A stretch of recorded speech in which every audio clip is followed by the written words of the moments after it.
Go. Uh, So if you could show me that one. Sunday night, Times nice appears on Saturday night in some places.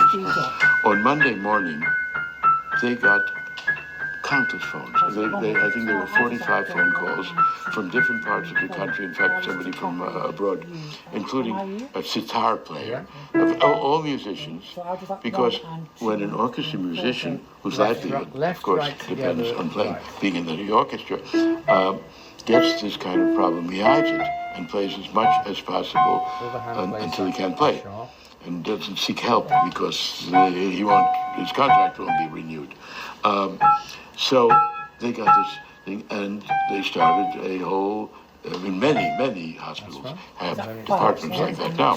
Yes, but it didn't exist. You've got this going on. So by accident, I was the one who caused it. Coming in between. When you simply can't play, you can say you have the flu and cancel 2 weeks of concerts. You know, and also I was 50, which now at my age now seems comparatively young, but still when I was 50 I thought, well, you know, I played 30 years of 100 concerts a year and made many records, and you know it's and I'm interested in so many other things besides music, and I can teach. So I wasn't suicidal about it, although I wasn't happy. Yeah. Were there moments of despair in having to switch away from performing?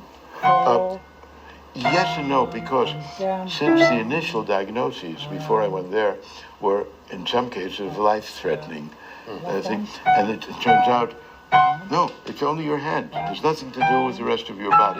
In other words, you'll live as long as you would have lived otherwise. It's only this. Well, that was in a way a relief, because I'd gotten so many negative things from other doctors before. In what you've learned about focal dystonia now, over the years, is there hope for young musicians who have this problem? If this were, in my case, caught at the very beginning, I don't know, I'm not a doctor. I suspect that in some cases it might work, for example, because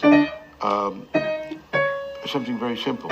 When I couldn't do this in the years that, maybe the year before, but I had all these concerts, but I could play octaves doing this, 1-3. And in fact, when I recorded the Tchaikovsky Second Concerto with Ormandy and with other rehearsals and stuff, he half jokingly, and maybe only half in his case, said, "Hey, Gary, you're drowning out my orchestra." Because 1-3 is a stronger figure than 5 or 4. Usually you play octaves with 5 and 4. 3 is a much stronger finger. And there are lots of octaves in the Tchaikovsky Second. Yes, there sure are. And I have no problem. And I realized later, a year later, that I wasn't doing it this way, I was doing it this way.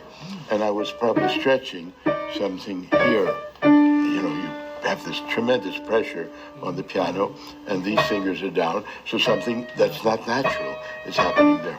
So maybe if it's somebody that knew things about it then, had told me at that point, maybe it wouldn't have happened, or happened much later, or I don't know. Mr. Grafman, thank you so much for being on the show. Thank you for joining us and giving us so much of your time. Wonderful. It's been a pleasure.